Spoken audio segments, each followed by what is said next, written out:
I want to start with some personal news. I will be leaving CNN in April. Let me back up. After most of my 20s working my way up in local news, I came to this network in 2008. One day they are on your television screen every morning, trusted faces delivering the news with total confidence. The next day they are just gone. Some of these anchors were household names for decades. Some were at the absolute peak of their careers when everything collapsed. And what happened after the firing is often more surprising than the firing itself. Some disappeared completely. Some tried to rebuild and barely made it. Some ended up in places so far from television that you would never guess where they landed. This list covers the anchors who lost it all, and the very different ways each of them dealt with falling from one of the most visible jobs in America. The anchor whose exit became its own national story. Ann Curry spent 15 years building a reputation at NBC that most journalists would consider a complete career on its own. She joined NBC News in 1997 as an anchor and correspondent, covering international stories, humanitarian crises, and breaking news with a sincerity that audiences genuinely responded to. She was not a performer playing a journalist. She was a journalist who happened to be very good on camera. By 2011, she had been elevated to co-host of the Today Show alongside Matt Lauer, which was one of the most prominent seats in morning television at the time. She lasted 1 year in that chair. In June of 2012, NBC removed her from the co-host role in a way that was widely reported and widely criticized. According to people inside the network who spoke to journalists at the time, the issue was less about Ann's performance and more about her relationship with her co-host. Lauer reportedly was not happy with the pairing, and at NBC in that era, Lauer's opinion carried significant weight. Ann was told she was leaving. She said her goodbye on air in a segment that was visibly emotional, and that many viewers found difficult to watch. NBC kept her on as a correspondent, which was framed publicly as a continuation of her career at the network. In practice, the correspondent role never gave her the platform or the assignments that matched what she had been doing before. She stayed in that limbo position until 2015, when she left NBC entirely. After that, she worked on 2 documentary series, hosting 2 seasons of We'll Meet Again on PBS, which focused on reuniting people separated by historical events. She also hosted 1 season of Chasing the Cure on TNT. Both were meaningful projects, but neither put her back in front of the kind of daily audience she had built over 15 years at NBC. She has said publicly that she would be open to returning to morning television. As of 2026, that has not happened.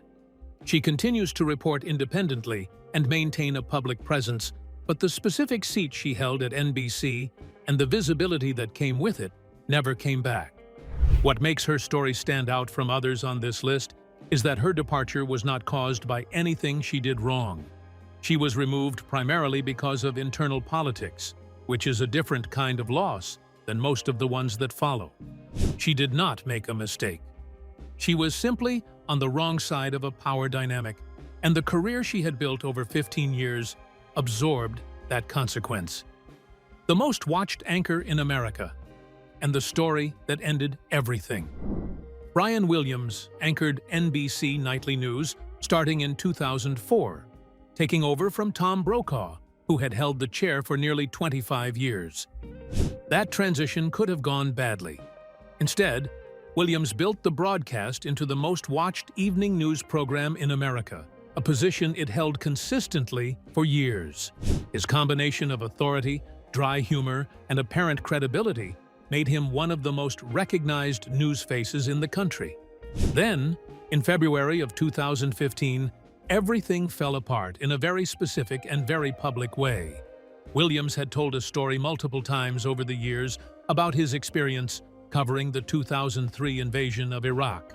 In his version, the helicopter he was traveling in came under fire and was forced to land. Veterans who had actually been there pushed back on that account, saying Williams had not been on the helicopter that was hit. He had been on a different aircraft that arrived at the scene later. The discrepancy was documented and reported. and Williams retracted his account, acknowledging that his memory of the events had been wrong. NBC suspended him without pay for 6 months while conducting a review. During that review, additional questions surfaced about his reporting on Hurricane Katrina, specifically claims he had made about witnessing violence and dangerous conditions that others who were present disputed. The review concluded that Williams had not always been accurate in how he described his own experiences in the field. He did not return to NBC Nightly News. The network moved him to MSNBC to complete the remaining time on his contract, which ran until 2021. He hosted a late-night program there that never quite found the audience or the cultural footprint of his evening news tenure. When the contract ended, he left the network. Since then, he has stayed active in ways that suggest his career is not completely finished. He has worked as a volunteer firefighter in New Jersey, which is a genuine commitment rather than a publicity gesture. He hosted an election night special for Prime Video in November of 2024, which was a real assignment from a major platform. And in April of 2026, Netflix announced a podcast project with him called We're Back with Brian Williams, which suggests at least one significant media company believes his voice still has an audience. His fall was unusual because it was self-inflicted in a specific way. He did not behave badly toward anyone. He told a story about himself that turned out not to be accurate. And in the business of journalism, where credibility is the entire product, that distinction did not matter. The morning show host who hid in the Hamptons for years.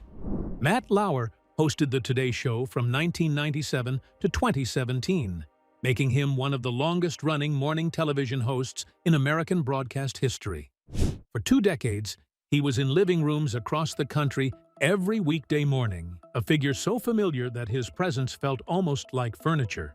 Then, in November of 2017, NBC fired him within 24 hours of receiving a formal complaint from a colleague who alleged inappropriate conduct. The firing was fast, and it was public. NBC's statement confirming his termination went out early in the morning, and his co-anchors had to address the news live on the same show he had anchored for 20 years. The awkwardness of that broadcast was visible to everyone watching. More complaints followed from other women after the initial story broke, and the details that emerged were serious. Lauer maintained that the relationships in question had been consensual, but the accounts from multiple women described situations that went beyond what that defense covered. For years after his firing, Lauer was essentially invisible. He was not photographed publicly until October of 2019, nearly 2 years after the story broke. Reports at the time described him as living quietly in the Hamptons, largely cut off from the social world he had been part of for decades. People who had known him professionally said he had withdrawn from contact with most of his former colleagues. By 2023, reports suggested his personal life had stabilized somewhat. He had rebuilt relationships with his children and maintained a civil connection with his former wife. He was reportedly spending time at a property he owned in New Zealand with a girlfriend he had been dating since 2019. His professional life, however, has not recovered in any visible way. He has not returned to television. He has not launched any kind of public media project. The platform he held for 20 years is simply gone. And unlike Brian Williams, there has been no indication of a path back to any version of public life. His story is one of the most complete disappearances on this list, and it is a disappearance that, given what was reported about his conduct, most people watching from the outside have not found difficult to accept. The veteran anchor who retreated to Long Island and barely came back. Charlie Rose had built one of the most respected interview programs in American television over more than 2 decades. His PBS show was a nightly conversation with the most significant figures in politics, business, arts, and culture, conducted with the kind of depth that most television formats do not attempt. He also co-anchored CBS This Morning, giving him a mainstream morning audience, alongside his late-night public broadcasting presence. By 2017, he was one of the most prominent journalists on American television. In November of that year, the Washington Post published an investigation detailing allegations from 8 women who said Rose had engaged in inappropriate behavior toward them, ranging from unwanted touching to more serious conduct. Within days, CBS, PBS, and Bloomberg, the 3 outlets he worked with, all terminated their relationships with him.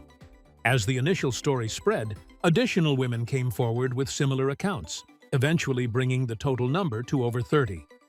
Rose acknowledged in a statement that some of the accounts were accurate while disputing others, and maintained that what occurred had been consensual from his perspective. The response from the industry was swift and complete. His programs were pulled, his contracts were terminated, and the reputation he had built across decades of serious journalism was effectively dismantled in a matter of weeks. Reports from early 2018 described him as living quietly at his home on Long Island, avoiding contact with neighbors who had previously been friendly toward him, and occupying his time with activities like fishing and tennis. The isolation was real and visible to people who had known him before. He has made occasional attempts to maintain some form of presence. He has posted interviews on his personal website, including a conversation with Warren Buffett in 2022. But the reach of these projects is a fraction of what he commanded when he had the backing of major broadcast partners. No television network has brought him back in any capacity. The website content generates minimal attention.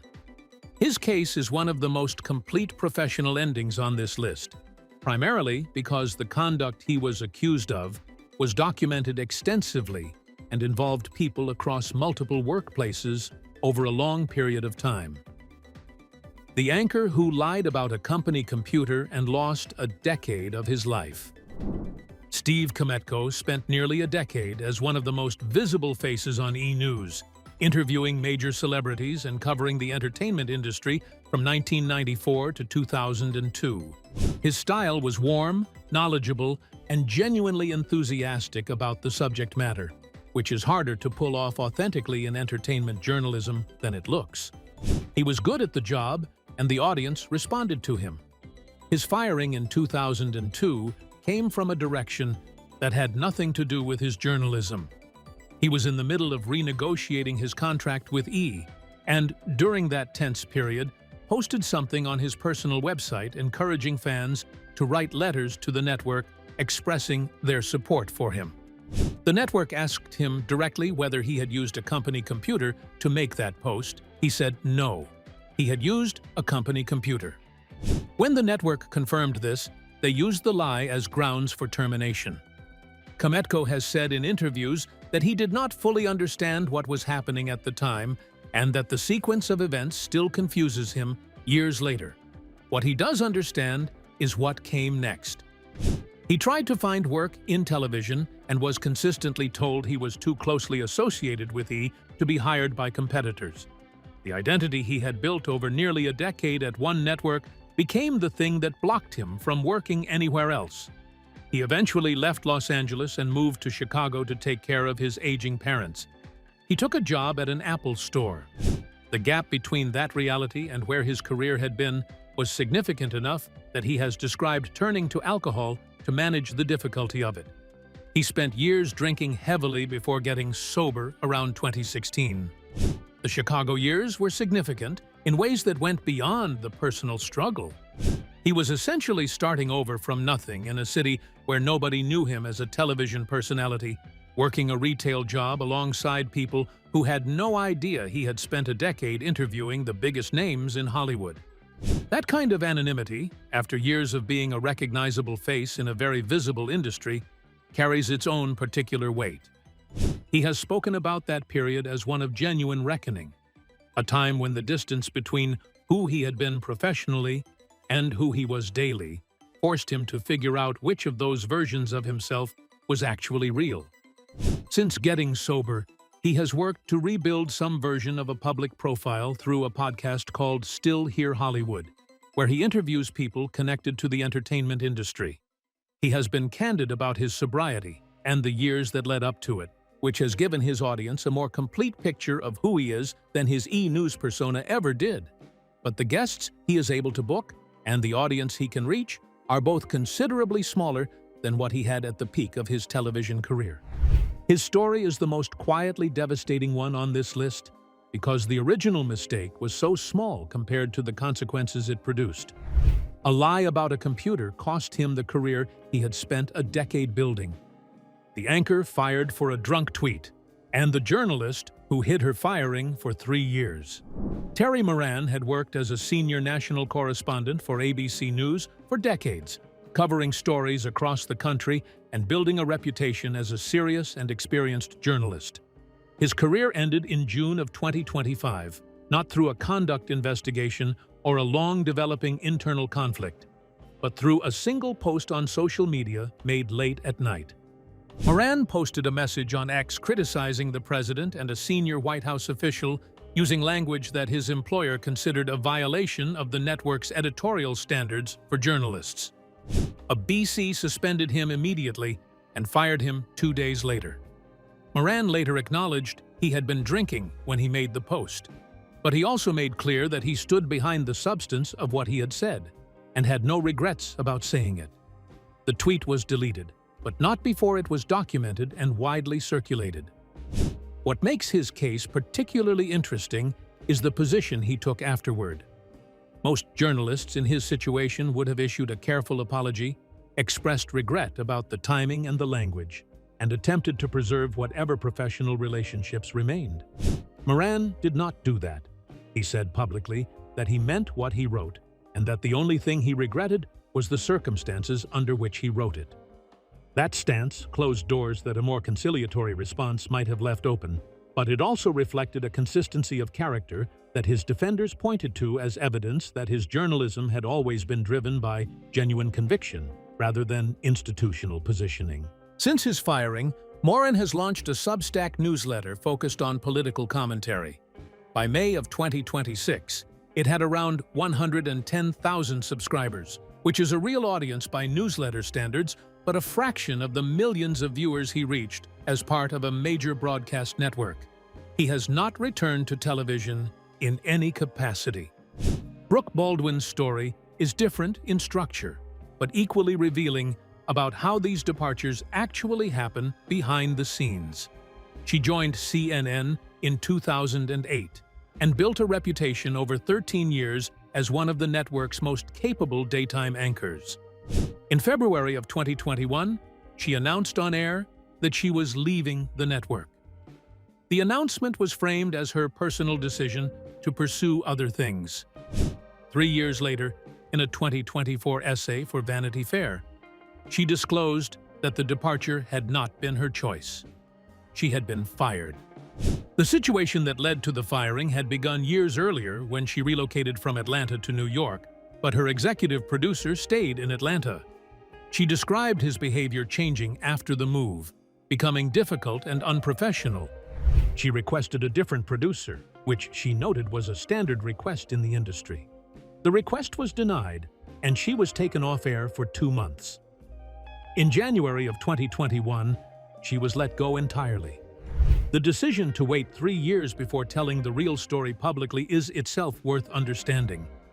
Baldwin has explained that she stayed quiet initially because she was still processing what had happened and because the legal and professional complexities of her departure made speaking freely difficult for an extended period.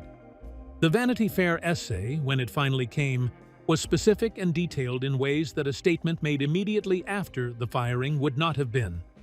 The 3 years of silence gave her the distance to describe what happened accurately rather than reactively, which ultimately made the account more credible and more complete than an immediate public response would have been. Since then, Baldwin has not returned to mainstream broadcast journalism. She hosts a podcast on Substack and describes herself as self-employed. The platform she built over 13 years at CNN has not been replaced by anything comparable.